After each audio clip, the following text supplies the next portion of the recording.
Last ही drop होना चाहिए बेटा, अब हर एक टाइम थोड़ा ना ड्रॉप करेंगे, बस यही लास्ट ड्रॉप होना चाहिए, इसी में सब खत्म कर दो जितना हो सकता है ना, जितना फिनिश करना है। देखो मैं ये नहीं बोलता कि ड्रॉप नहीं लेना चाहिए, लेकिन अगर अभी इस टाइम पे खड़े हो, सितंबर स्टार्ट हुआ है, ठीक है, 1 सितंबर स्टार्ट हुआ है, और अगर आप अभी ड्रॉप ले रहे हो, सोच रहे हो कि अगले साल, तो मैं सबको यही बोलूंगा बेटा, इसको ना मजाक की तरह मत लो। ड्रॉप लेना मतलब सोच रहे हो आप एक पूरा साल एक किसी ड्रीम के पीछे लगा रहे हो, तो बीच में किसी का बर्थडे आए, किसी का वो आए, शादी आए, किसी को कोई फर्क नहीं पड़ता। पिछले साल भी करी ना तुमने, जो गलतियां तुमने पिछले साल करी वो ये गलतियां इस साल नहीं करनी। अगर ड्रॉप लिया है तो भैया ये लास्ट ड्रॉप होना चाहिए, ये सोच के मेहनत करो और इसी हिसाब से पढ़ाई करो। इसके हिसाब से किसी को रिप्लाई भी करोगे ना तो उसको समझ में आएगा कि बेटा कोई बात नहीं, तुम्हारी मतलब तुम्हारा बर्थडे नहीं मना पा रहा, कोई दिक्कत नहीं यार, मुझे ना वो करना है, मतलब अपनी प्रिपरेशन करनी है। कोई अगर बहुत ही अजीब सा आदमी होगा तो ही तुम्हारी बात नहीं मानेगा। बस यही लास्ट ड्रॉप होना चाहिए, इतना ही होना चाहिए। टेस्ट से ज्यादा इंपॉर्टेंट पता है क्या है? टेस्ट से ज्यादा इंपॉर्टेंट है आपका एनालिसिस। आप जब तक अपने टेस्ट के एनालिसिस नहीं करते, आप मिस्टेक्स रियलाइज ही नहीं कर पाओगे। कितने लोगों को मैं जानता हूं, सर पिछले साल भी इतने मार्क्स थे, इस साल भी इतने ही आ रहे। भैया इसका मतलब क्या है? आप अपने अंदर चेंजेस नहीं कर रहे हो। जब आप खुद के अंदर चेंजेस नहीं करोगे ना, तो फिर क्या लॉजिक बनता है कि सर आप 4 ड्रॉप ले लें चाहे 10 ड्रॉप ले लें, क्या ही ड्रॉप, मतलब क्या ही लॉजिक बनता है? आप जब तक खुद के अंदर चेंज करो। संडे पढ़ाई नहीं होती नहीं, तो ये गलत बात है भाई। अभी तुम्हारा टाइम है, अगर तुम अभी से सैटरडे संडे मनाने लगे तो तुम्हारा टाइम है ये। इस टाइम पढ़ने के लिए कोई वो नहीं होता, ठीक है। हाँ हाँ, एक भी मतलब जितने भी आए, देखो मैं तुम्हें बार बार बोला है कि मुझे 720 में से 400 नंबर आ रहे हैं कि 720 आ रहे हैं, मुझे फर्क नहीं पड़ता। मुझे इस बात से ज्यादा फर्क पड़ता है, या मैं उस बच्चे से ज्यादा मुझे लगता है कि वो सही कर जाएगा जिस बच्चे को अपनी गलतियां पता होती हैं। तुम्हें ये पता होना चाहिए सर मेरे 300 नंबर आए, लेकिन मेरे पता है सर बाकी जो मार्क्स कटे वो कैसे कट रहे हैं। मैंने पढ़ाई सही से नहीं करी, मैंने रिवीजन नहीं किया, मैंने क्वेश्चन सही से नहीं पढ़े। तो आपको अपनी मिस्टेक्स पता होंगी ना, आप अपनी एनालिसिस ऐसे करोगे ना, तो आप जरूर आगे बढ़ जाओगे। आधे से ज्यादा लोग, हाँ बेटा कोई नहीं, मैं बार बार बोलता हूँ, देखो पेपर एनालिसिस जब करने जाते हो ना, पेपर एनालिसिस जब कुछ लोग बोले पेपर एनालिसिस कैसे करे, एक सिंपल सी चीज करो। जब भी तुम्हें पेपर एनालिसिस के लिए बोला जाए, जैसे मैं एक तरीका करता था कि 180 मान लो 45 क्वेश्चंस है, 50 क्वेश्चंस है मेरे केमिस्ट्री में, ठीक है, 50 क्वेश्चंस है मेरे केमिस्ट्री में। तो मेरे पहली चीज मैंने राइट कितना किए, पहली चीज मैंने राइट कितने किए और रॉन्ग कितने हो रहे, या कौन से नॉट अटेम्प्टेड थे, और इन सबके रीजंस पता करो। आप ना जैसे मान लो मेरे 30 सही हो गए, मेरे 15 गलत हो गए, मतलब 10 सही हो गए, और नॉट अटेम्प्टेड में मान लो अभी हम 10 ही लेके चलते हैं, ठीक है 10 लेके चलते हैं, तो मैं ना अपना रीजंस लिखूंगा। सही हुए तो तुक्के में सही हुए, जैसे मैं तो पूरा इसका वो कर देता था, सही क्यों हुए, बिकॉज मतलब ठीक है कुछ लोग होते ना कि सर आता था, ठीक है ना, कि सर पता था, नॉलेज थी इसके बारे में, नॉलेज थी, प्रैक्टिस थी, क्या था, या फिर मैं लिखता था कि तुक्का है, या कैसे होता है ना, तुक्के से भी तो सही हो जाता है आदमी को, तो तुक्का से सही किया, कैसे सही किया, गलत हुआ तो क्यों गलत हुआ, सर क्या किया, सर रॉन्ग अपने पास मतलब सिलेबस रिवाइज नहीं था, जैसे ये सब चीजें लिख लो कि सर सिलेबस रिवाइज नहीं था, या फिर लेस क्वेश्चन प्रैक्टिस थी, फॉर्मूला गड़बड़ हुआ, ये सब चीजें ना कि रॉन्ग फॉर्मूला। अब आपकी अपनी अपनी गलतियां होती, जैसे मैं स्टेटमेंट वाले क्वेश्चन में मैं अपनी बारे में बताता हूं, मुझे आज भी कोई जैसे खड़ा होकर जल्दी पूछ देना which of the following is incorrect, not incorrect, मैं बहुत डर जाता हूं, क्योंकि मुझे ये फियर पहले अपने टाइम पे भी बहुत था। तो मैं उस तरह क्वेश्चन में हाईलाइट करता था एग्जाम हॉल में, बोलते ना कि पहले हाईलाइट करता था कि मुझे क्या निकालना है। ऐसा नहीं कि नहीं आता था, बस मुझे आता है, लेकिन मैं जल्दी जल्दी में करेक्ट वाले ही ऑप्शन टिक मार दूंगा। साइकोलॉजी बनी है करेक्ट मारने की, तो पता चला इनकरेक्ट पढ़ा ही नहीं, 4 ऑप्शन पढ़े ही नहीं सही से। तो ये चीज करना। सर नॉट अटेम्प्टेड क्यों नहीं, तो सर क्या दिक्कत थी, सर क्वेश्चन समझने में प्रॉब्लम हुई। अब क्वेश्चन समझने में प्रॉब्लम अगर हो रही है, अगर आपको समझने में प्रॉब्लम हो रही है, तो ये चीज आपको प्रैक्टिस से आएगी। कोई बोले कि सर क्वेश्चन समझ नहीं आया, तो इसका मतलब क्या है कि बेटा बाकी लोग अगर 680 720 लेके आ रहे हैं, आप नहीं लेके आ रहे, इसका मतलब आपकी प्रैक्टिस कम है। क्वेश्चन समझ में क्या होता है, क्वेश्चन समझाने के लिए कोई अलग चीज थोड़ा ना आती है। क्वेश्चन दिखता है, उसको पढ़ना होता है, सोचना होता है कि अच्छा यार ये चीज चल रही है, मुझे इसके हिसाब से रिलेट करना है, ठीक है। तो ये सब क्वेश्चन यही है, पेपर एनालिसिस ऐसे ही किया जाता है, चाहे वो फिजिक्स का करो, चाहे केमिस्ट्री का करो, चाहे बॉटनी का करो, जूलॉजी का करो, जिसका मर्जी उस तरह से करो। राइट के भी किस तरह से राइट हो रहे, आपको सही से आता था, बगल वाले चीटिंग करी, क्या किया ये भी पता होना चाहिए। इंटरनेट पे आपको अपने आप से ऑनेस्ट रहिए, किसी को दिखाइए मत कि हाँ किस टीचर को दिखाना है, खुद से ऑनेस्ट रहो, ठीक है, खुद से ऑनेस्ट रहो, अपने आप हो जाएगा।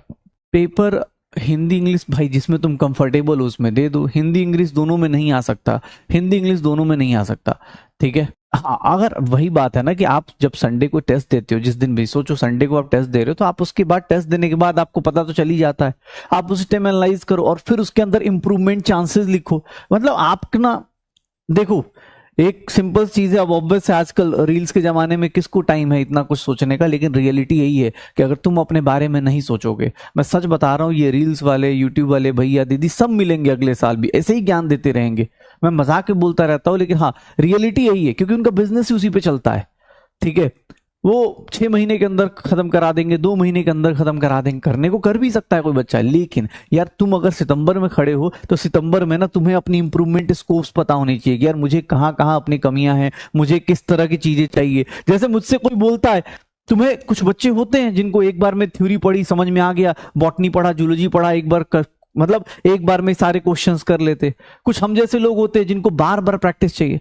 मेरे साथ तो मुझे कोई बोले कि परफेक्शन कैसे आती, तो मुझे लगता है मैं थोड़ा सा पढ़ता था और 10 मिनट अगर पढ़ रहा हूं तो 50 मिनट में क्वेश्चन कर रहा हूं, ताकि मुझे उसके ऊपर पूरा कमांड हो जाए, मुझे पता चल जाए। अब मैं चाहे बॉटनी का एग्जाम्पल ले लो, चाहे जूलॉजी का एग्जाम्पल ले लो, चाहे केमिस्ट्री का, इनऑर्गेनिक, तुम चाहे जितनी बार पढ़ लो, अगर तुमने क्वेश्चन किया नहीं तो रिवर्स सोच ही नहीं पाए ना। पढ़ने को पढ़ लो एग्जाम्पल की सर किंगडम इतने टाइप के, फाइलम इतने टाइप के, एग्जाम में टाइप थोड़ा ना पूछता है कि विच टाइप ऑफ दिस, वो सीधा एग्जाम्पल देगा, बोलेगा किससे बिलोंग करता है। तो ये आपको रिवर्स कौन सिखाएगा, ये रिवर्स सिखाएगा क्वेश्चन प्रैक्टिस। रिवर्स कौन सिखाएगा, क्वेश्चन प्रैक्टिस सिखाएगा। चाहे वो केमिस्ट्री में, अब मैं जैसे आज पढ़ाऊंगा, मान लो फर्स्ट ऑर्डर पढ़ा रहा हूं, तो मैं तो पढ़ाता चला गया ना, धड़ धड़ धड़ अपना चलता चला गया, पूछते टाइम थोड़ी ना पूछा जाएगा तुमसे उस तरह से कि भैया आप फर्स्ट ऑर्डर रिएक्शन पढ़ाइए, नहीं, रिएक्शन पढ़ाने के लिए नहीं बोला जाएगा, आपसे उल्टा पूछा जाएगा कि ये फॉर्मूला किसका था, ये फॉर्मूला किसका था, उस तरह की चीजें पूछी जाएंगी। अरे मैं खुद मैंने अपनी इंस्टा पे शायद देखा हो किसी, मैं तो अपना वो लगा चुका हूं, मैं खुद की लिमिट लगा चुका हूं, जैसे ही आता है मेरे लिमिट की 1 घंटा हो गया, मैंने उस टाइम बंद कर देना, उसके अंदर खोलता ही नहीं। कभी कभी जैसे हाँ कभी लगा संडे वनडे है, चलो कुछ ज्यादा रिप्लाई कर देते हैं तो कर दिया। ये तो खुद से करनी पड़ेगी ना, आपको पता चल रहा है कि आपका टाइम बहुत जा रहा है, आपका टाइम वेस्ट बहुत हो रहा है, तो आप उसको सही से यूटिलाइज करो। अगर यूटिलाइज नहीं करना जानोगे तो गए फिर। अभी ड्रॉप लिया है, अभी ड्रॉप लिया है तो बेटा मैं तो ये बोलूंगा कि बीच से कहीं से स्टार्ट मत करो, किसी एक बैच को पकड़ लो, चाहे यकीन 1.0, 2.0, 3.0, 4.0, इतना जान जाओ सारे टीचर्स बहुत अच्छा पढ़ाते हैं तभी यहाँ पर खड़े हैं, किसी एक को पकड़ लो, ठीक है, जिससे तुम्हारी फ्रीक्वेंसी मैच होती है, जिसके तुम्हें मतलब अच्छा लगता हो कि हाँ यार मैं इस आदमी से पढ़ सकता हूँ, उसको पकड़ के और शुरू से उसकी वीडियोस देखो। अभी क्या फायदा है कि जो लोग अभी ड्रॉप ले रहे हैं, तुम्हारा ऑलरेडी सिलेबस बहुत कुछ हो गया है, तो उल्टा मत सोचो। कुछ लोग सर बैकलॉग हो गया इतना, अरे तुम ये सोच तेरे पास रिकॉर्डेड पड़ा है, तो चाहेगा तो एक दिन में 4-4 लेक्चर देख सकता है। जो डेली देखता है उसके साथ एक लिमिटेशन है बेचारे के साथ, वो आज के लेक्चर आज ही भर देख सकता है, ठीक है, कल फिर लाइव, कल फिर से वो करेगा। तुम्हारे पास तो ऑप्शन पड़ा है ना, 4 दिन का लेक्चर एक बार में उठाया कर लिया। अब बैकलॉग तुम्हें भगाओ, तुम अपनी स्पीड को मेंटेन करो, एक टारगेट ले लो कि यार मैं अभी से स्टार्ट कर रहा हूं, लेकिन 1 दिसंबर से मैं सही कर लूंगा, सितंबर अक्टूबर नवंबर 3 महीने के अंदर ये जो चल रहा है और प्लस पिछले का 3 महीने का बैकलॉग एक बार में खत्म कर दूंगा। तो ऐसे लेना पड़ेगा, टारगेट नहीं लोगे तो कोई फायदा नहीं। यकीन प्लस में बेटा अभी आ जाएगा, यकीन प्लस जब वो होगा ना तो उसमें पढ़ाने को पढ़ाएंगे, बट सब लोग मिक्स करके पढ़ाएंगे आजकल। हाँ हाँ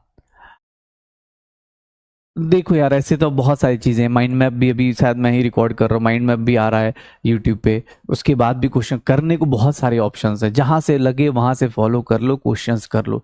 दिक्कत ये नहीं है कि मतलब कंटेंट की किसी को कमी है, रिसोर्सेज की कमी है, किसी का अगर कोई बोलता है कि सर बैच नहीं खरीदने के पैसे, भैया आज के टाइम पे मुझे इतना पता है कि हर एक वीडियोस मिल जाती हैं, चाहे किसी भी यूट्यूब चैनल पे जाओ, पीडब्ल्यू के ही चैनल पे बहुत कुछ मिल जाएगा जहां से आप सब कुछ कर सकते हो।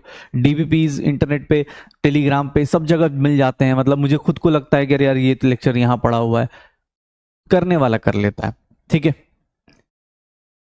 हाँ कोई बात नहीं यार, कोशिश कर। और मैं तो कह रहा हूँ तुम्हारा फर्स्ट ड्रॉप हो चाहे लास्ट, मतलब कोई ड्रॉप हो, सेकंड हो, थर्ड हो, बस ये होना चाहिए कि ये मेरा, अगर मैं ड्रॉप कर रहा हूं तो this will be my last drop, और ये मेरा सबसे बेस्ट अटेम्प्ट होगा। जैसे एक ना माय बेस्ट अटेम्प्ट होना चाहिए, एक ना मूवी थी, मूवी क्या सीरीज है, मैंने अभी मतलब कुछ दिन पहले, मनी हाइस्ट करके एक सीरीज है, ठीक है, अभी तो नहीं बोलूंगा, बहुत लंबी सीरीज है, मत देखना, बस तुम्हें बता रहा हूं उसमें क्या होता है। जो प्रोफेसर होता है, जो मास्टरमाइंड होता है, वो हर एक वेरिएशन सोच के चलता है, हर एक चीज सोच के चलता है कि अगर ये गड़बड़ हो गया तो कौन सा प्लान है, ये गड़बड़ हो गया तो कौन सा प्लान है। तो मैं उसको देख के एक चीज सीखा यार कि ऐसा होना चाहिए इंसान को। हर एक वेरिएबल, अगर तुम पढ़ रहे हो, तुम्हें पता है कि मेरा मई में एग्जाम होगा, तो मान लो अपने पास गिन चुन के दिन बनाओ कि यार मेरे पास मई में एग्जाम है, मैं कैसे कैसे, मान लो हो सकता है 10 दिन मेरी तबीयत ही खराब हो जाए, 10 दिन मेरे मतलब घर पे कुछ ऐसी चीजें हो जाए जिसमें मैं सही से ना पढ़ पाऊं। हर एक वेरिएबल देख के चलो, हर एक वेरिएबल देख के चलो, फिर प्रिपरेशन करो चुपचाप। अच्छा, देख लिया है, बहुत बढ़िया यार, अब लेकिन मत देखना यार, वेब सीरीज नहीं देखना है, देखो ठीक है। हाँ, किसी को भी बोल रहा हूं, किसी को भी ऐसा लगता है, प्लीज अपनी पढ़ाई पे अच्छे से फोकस करो, ज्यादा दूर नहीं है बेटा, मैं बार बार बोलता हूं, सिलेक्शन और रैंक, रैंक डिसाइड हो जाता है कैलेंडर बदलने से पहले। जो रैंकर्स होते हैं ना, टॉप 100 वाले, टॉप 200 वाले, वो कैलेंडर बदलने से पहले 2024 में ही अपनी प्रिपरेशन इतनी अच्छी कर चुके होते हैं कि 2025 में बस उनको एग्जीक्यूट करना होता है। जो रैंक डिसाइड होता है ना, रैंक कैलेंडर बदलने से पहले हो जाता है। सिलेक्शन के लिए जो लोग जो थोड़ा लेट जगते हैं, जो लोग लास्ट में सिलेक्शन के लिए आते हैं, उन लोगों का सिलेक्शन के लिए आप कैलेंडर चेंज होगा, 2025 में भी मेहनत करेंगे, कुछ लोग क्रैश कोर्स से कर लेंगे, कुछ लोग बहुत तेज भागेंगे, कुछ लोग होते हैं ना क्रैश कोर्स भी हो गया उससे भी कर रहे हैं, फास्ट फास्ट कर रहे हैं, तो उससे भी कर लेंगे, सिलेक्शन हो जाएगा। बट जो रैंकर बच्चा है ना, वो अभी से स्टार्ट करेगा और कैलेंडर बदलने से पहले 31 दिसंबर से पहले अपना सब कुछ खत्म कर देगा।